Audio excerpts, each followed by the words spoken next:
Hey, what's going on, family? Hey, look, man, I'm really trying. Like I told y'all, I'm not trying. Correction. I'm doing my best to be able to improve. Right? I'm doing my best to be able to improve on giving this games at times and giving this wisdom that I'm learning at times. And I know with doing so, that means that a lot of individuals are not real students, right? And let me tell you what I mean by that. A lot of people don't have time to be able to sit on, or correction again, a lot of people don't make time. Don't prioritize time to really sit down and be able to learn and understand and to comprehend, right? A topic or a message. They like in quick points.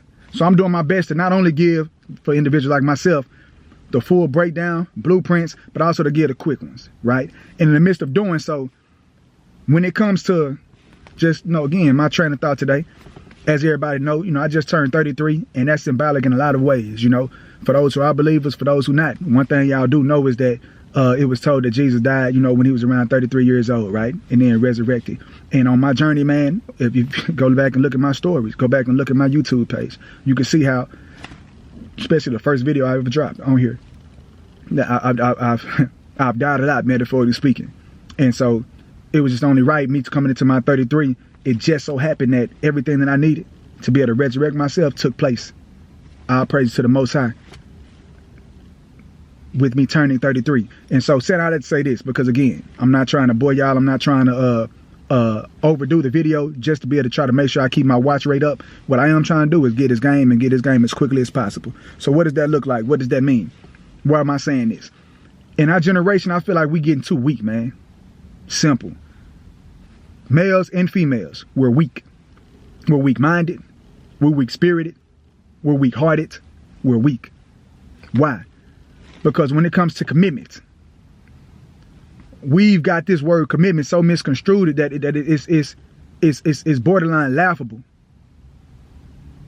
and borderline sad. When we say committed, I want somebody who committed. I want somebody who know how to commit. We don't even know what we're saying. We only talking about it from an ego standpoint, from a selfish standpoint, from a hostage standpoint. I only want you to me and nobody else.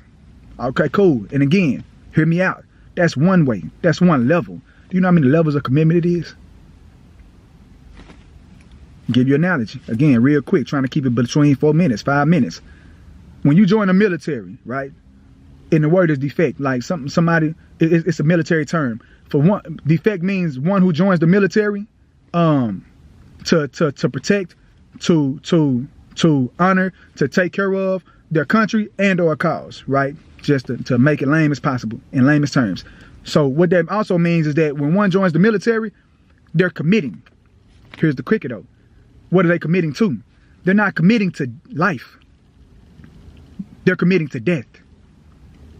When they join the military, they're not getting guaranteed life, but they will, however, get guaranteed death. When you get on this front line, I cannot guarantee that you will make it home. But what I can do is guarantee that when you get on this front line, there's a strong possibility that you might die. So with that being said, I'm going to do, speaking as the individuals who enroll people into the military and leave our policies outside of this analogy. It's strictly an analogy, okay?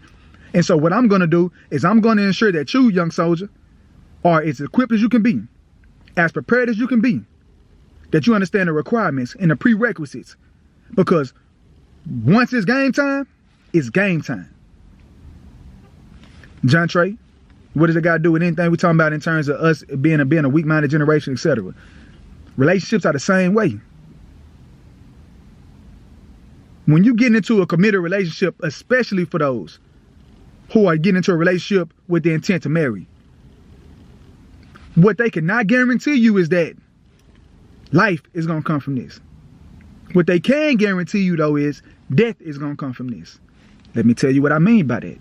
Because too many times we start to misunderstand and we start to get wrong and misinterpret a problem from a symptom.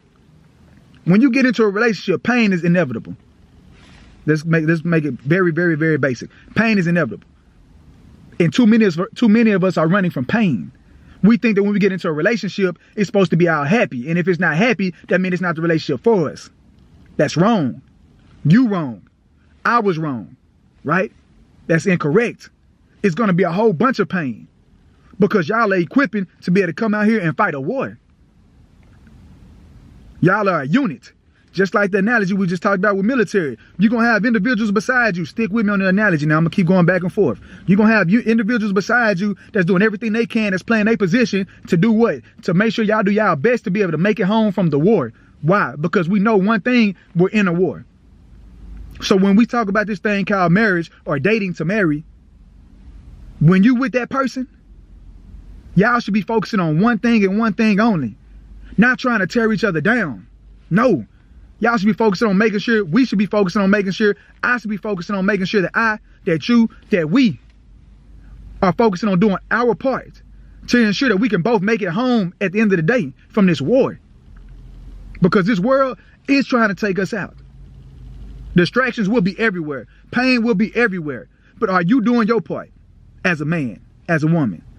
Am I doing my part as a man to ensure that when you're with me, all the requirements, all the prerequisites, all the blueprints, all the skills, all the classes, all the trainings, am I doing everything I can to ensure that we make it back home?